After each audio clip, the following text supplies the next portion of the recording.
Well, we actually are joined live by Mr. Ward himself, someone that I have always looked up to and admired. Thank you so much for joining us right before you head to the funeral. Thank you, Maggie.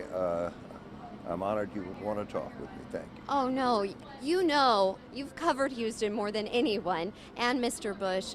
What do you want us to know about the person you covered, but really the man? He was a great president. He was only a one-term president, but he accomplished so much in those 4 years.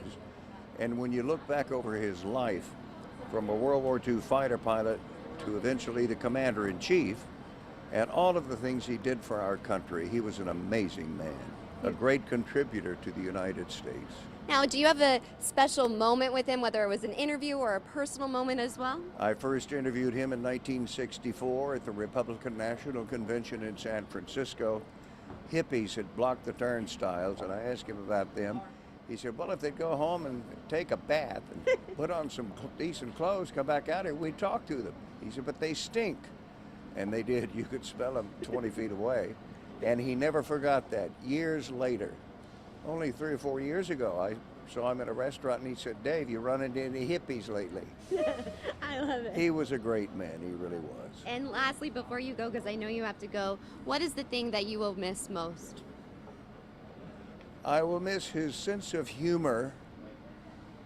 He really knew some great jokes, and his kindness. He was just a fine gentleman.